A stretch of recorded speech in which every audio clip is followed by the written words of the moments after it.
What's poppin', Misfits? Happy Blessed Wednesday. And today's video is gonna be about forgiveness and what's been going on with me since I'm transitioning, giving myself wholeheartedly to God. And I got a new necklace and it says stay humble.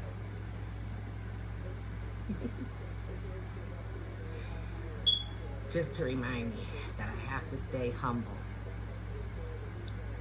Well, I'm gonna tell you a story, right? Because it's my story, and it hasn't always been peaches and cream with me.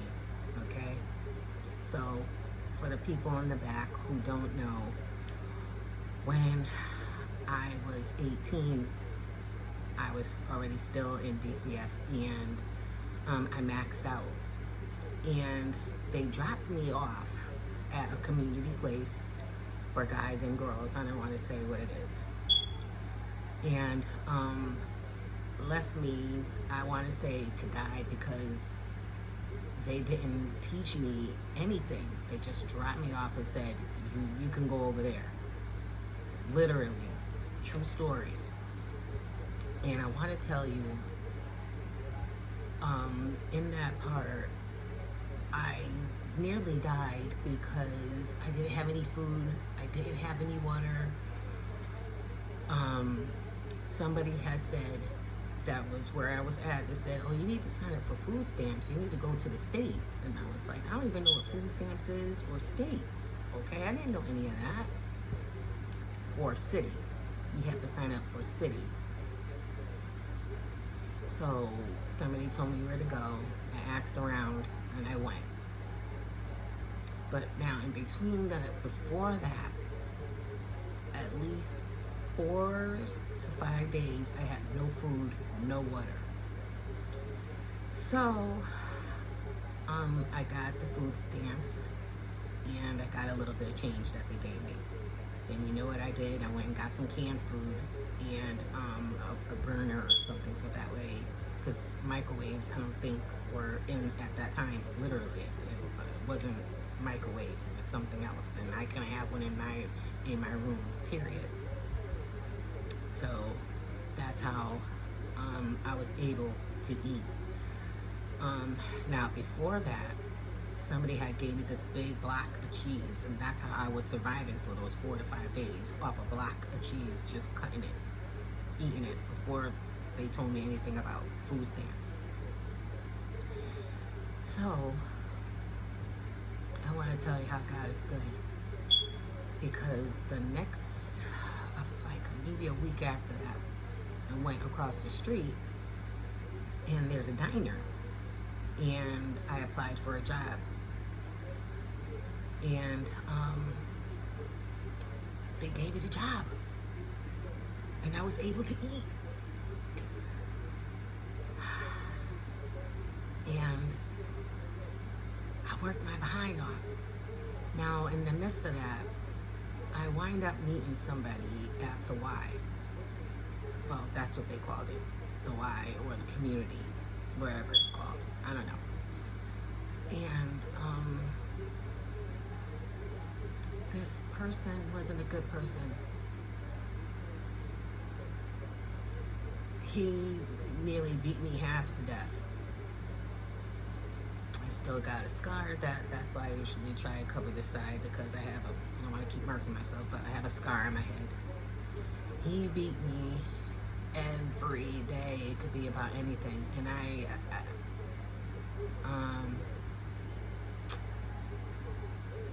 gave him my money,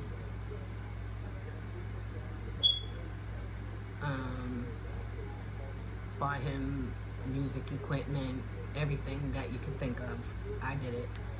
But now I was going into work with black eyes all the time.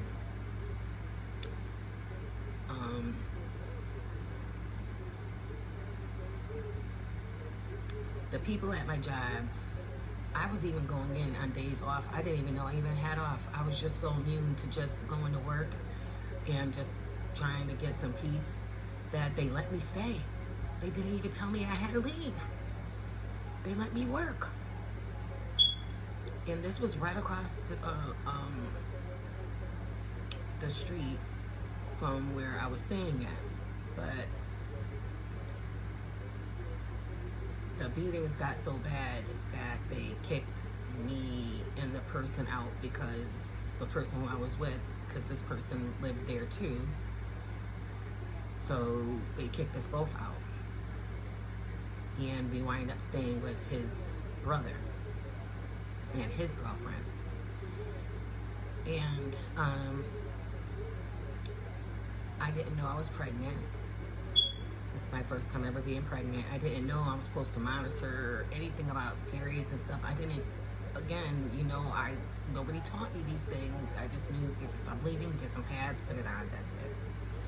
So one day, he had beat me outside all the way going to my job, going into where I was in and out of conscious, to where the people at my job called the ambulance. And went to the hospital, and they told me I was pregnant. I nearly cried, because I'm like, oh my God, he's gonna kill me and the baby. But God saw fit. 2 days after that, I wound up miscarrying.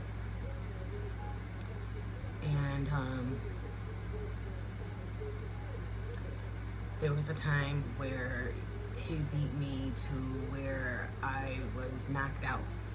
And I don't even know for how long. I just woke up and he was playing his music, whatever like that, and I realized what's happening, and I ran out the door. When I ran, it was just like Angela Bassett. I ran, literally, I ran just like that. That movie right there just strikes so many things for me personally, because I'm 18, first real relationship, and getting beaten up after death, and tiny, giving this person my money, and I left, and I didn't come back.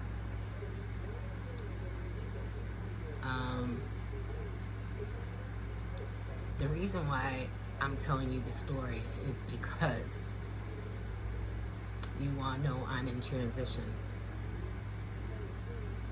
And just like God forgave me, I have to forgive, right? Well, I've told this story about when I was 18, you know, where to this person nearly halfway killing me. I told this to, you know, people who I cared about, you know. And I still got the scar, so of course I'm always gonna feel that way, right? Well, I have to tell you, God has a sense of humor, and he don't play. Because the person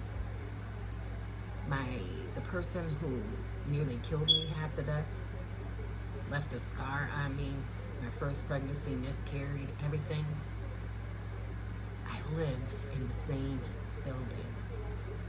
And he lives right across from me, literally, right across from me. No, I couldn't move anywhere. This is not even my town, first of all. This is my ex's town.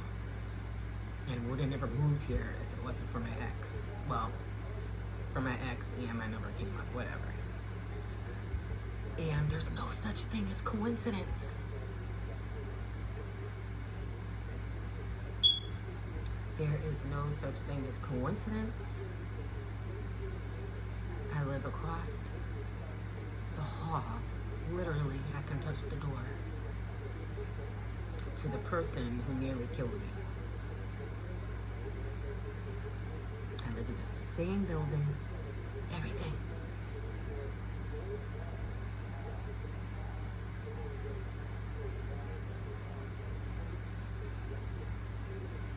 There's no such thing as coincidence.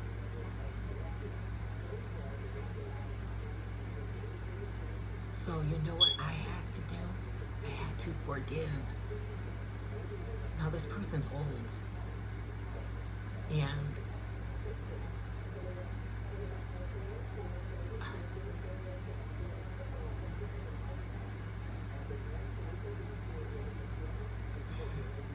I have to say, when he realized it's me, that it was me, that I'm here, he acted like he didn't remember what he did to me.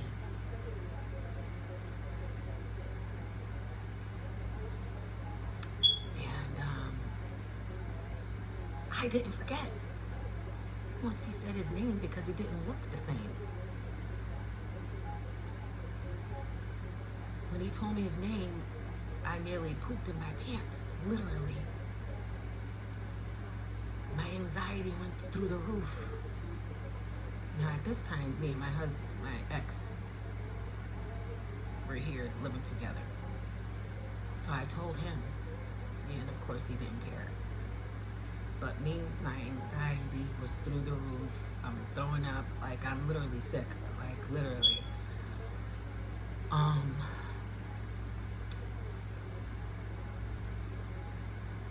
When you're in transition, you have to forgive. And I know you're like, well, how do you know God wanted you to forgive him?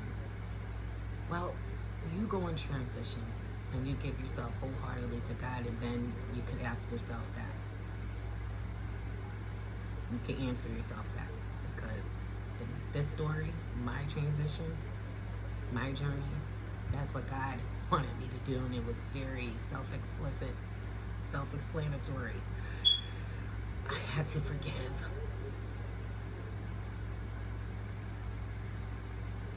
And I've only been here a little while. This is before, I wasn't even a year yet. This is before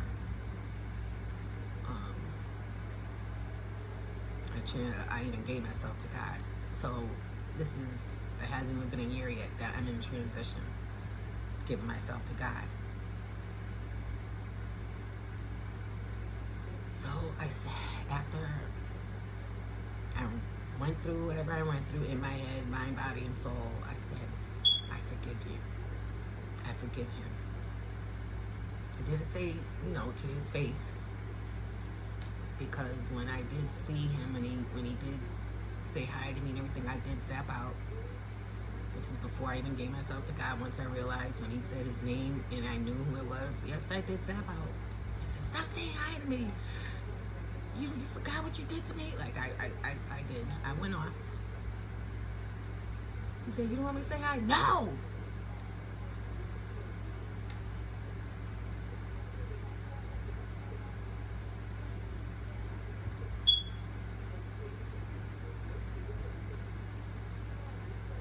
But I forgive.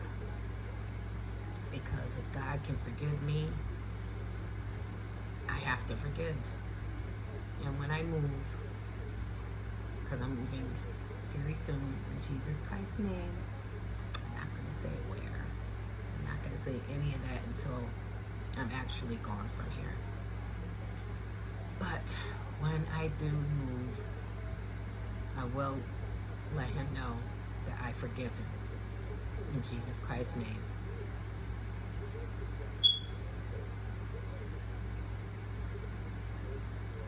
I wanted to share that with you all, because the forgiving is not really for them. It's for you. It's for you. It's for me. Because, and I used to be like, oh, when people used to say that to me, I used to be like, wait, man, what you mean? But I get it. I get it now. Because you know why? Can I tell you what I've gained so far since I've given myself to God? I've gained that my anxiety, ever since my daughter, I got bad anxiety. I had bad anxiety. I did after my daughter. Mind you, she's only been gone 2 years, so I'm still grieving. And my anxiety going into the stores, that was a big one for me. Like I could feel my heart coming out my chest. I feel like I got to throw up. I'm hot, everything, because there would be songs that would come on when you're in the store, or somebody that looked like my daughter. And I used to love going shopping for her, even at adult age, because she didn't like going shopping for herself, So I did. I loved doing it. So that was to be a big thing for me going into the store after my daughter, my anxiety. Guess what?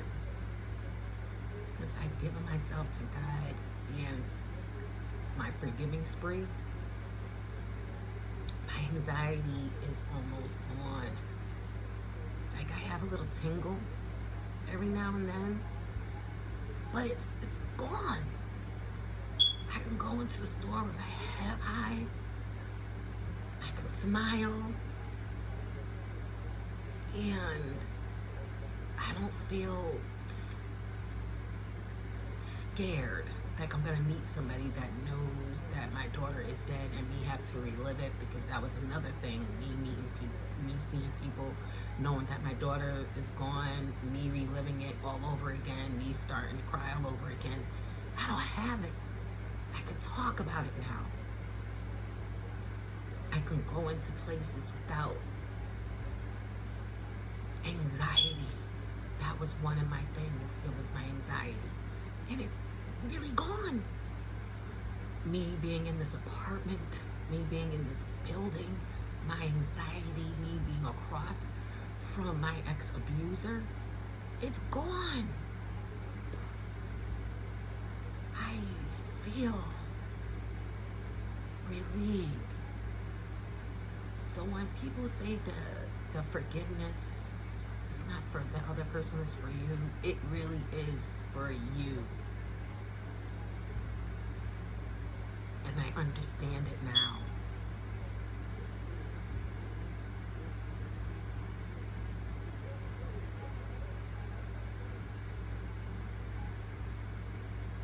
I have forgiven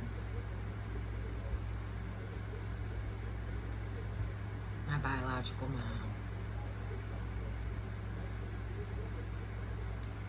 It took me a minute. Now I know a lot of people be like, you know, your mother did her best. No, she did her best with the kids that she wanted. And before I found out that my father wasn't my father, I didn't find out until we did a DNA test. And we did a DNA test when I just turned 40. And I found out that he wasn't my father when I turned 40, 41, 42, around there. Now all that time she had me believing that this person was my father. And everybody kept saying, you know, little slick stuff, you know, that's not your father, right? Because he was, but my biological said, well, you look like him because you have a small nose, little lips, you got freckles and all this kind of other stuff. And you just came out looking like me, so I believed it all my life. But I know now the reason why she didn't want me around, because she knew the truth. I didn't. I was gone from 6, 7 years old. DCF care till I maxed out, wondering why she don't want me. My other siblings get to stay and I don't. And now I know that it wasn't me. I didn't do anything. It took me a long time till right now to know honestly that it wasn't me, and I understand it wasn't me, it was her. She's gonna have to answer to God. And I forgive her. I forgive her for myself. I forgive her. And my siblings on my biological mother's side, I forgive them. I most heartedly do. I forgive them, because my mother, I really don't like saying it because I don't know her enough to even say stuff like that, but my biological mother, she's sick. She's a sick person, and she is narcissist. Realizing what narcissist is, I did not even know even the word, honestly, because I just didn't think it pertained to me. But me married to a narcissist, and I didn't know until we were divorced, until we were getting divorced, that he was a narcissist. Because I was always a people pleaser. Why would I believe any of that?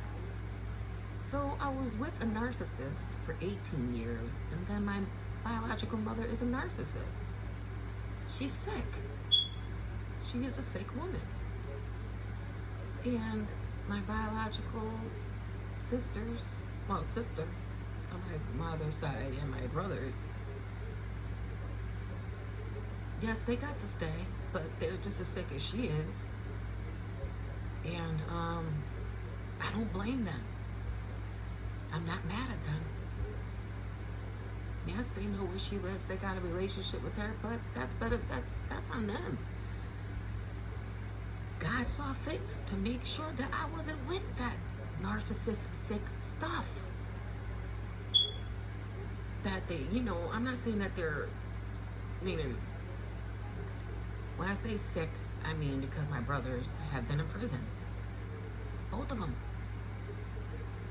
And my baby brother, he was put in the system too.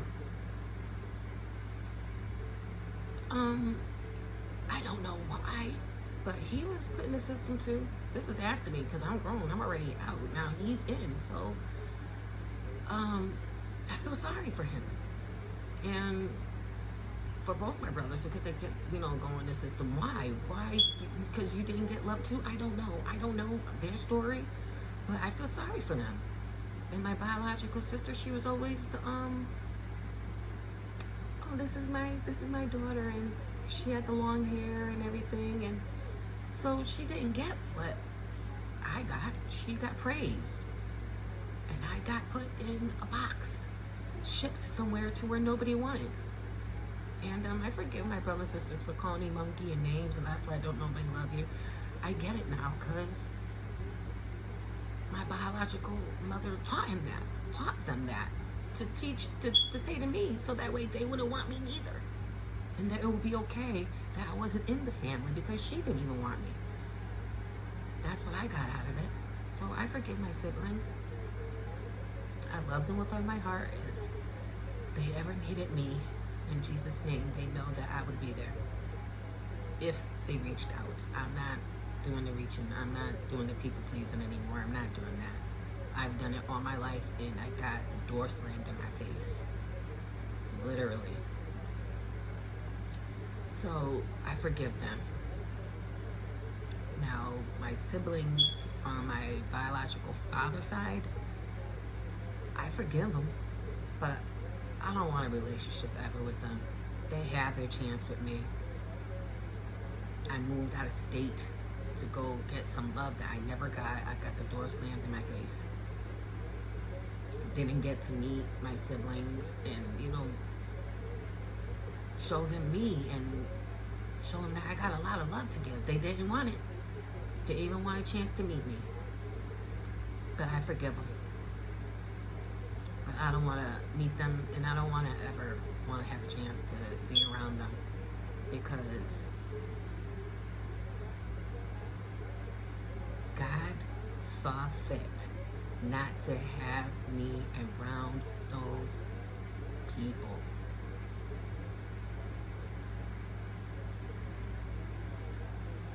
I'm telling you, God protects. Yes, He does. He protects, and He protected me.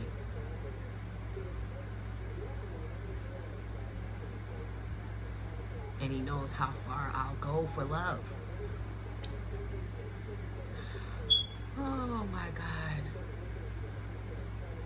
He knows how far I'll go for love. And I'm so happy He never took His hands off of me. And my children. So, this video is called Forgiving, and what I've gained from giving myself to God and forgiving, and gained peace and no more anxiety. I'm letting Jesus take the wheel. God has my wheel. He's the one riding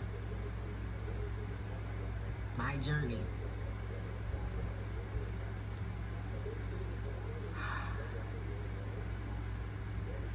I've been through the trenches.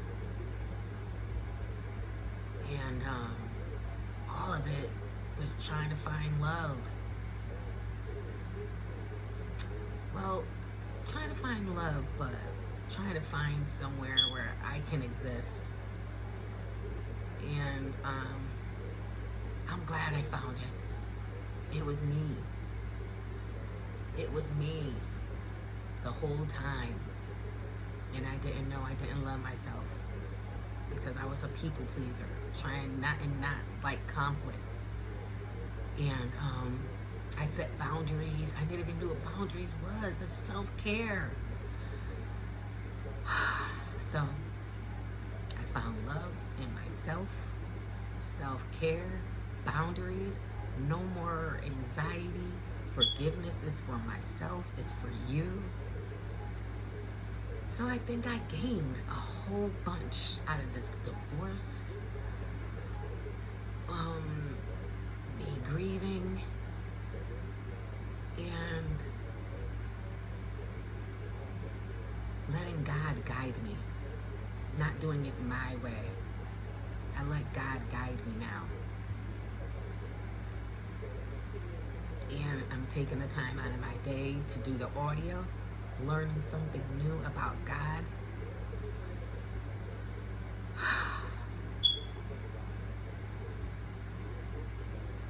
That's what I'm doing. So anyway, happy Blessed Wednesday. This is the Black Diamond Misfit. This is my story, and I'm the only one that can tell it. Stay humble. Bye.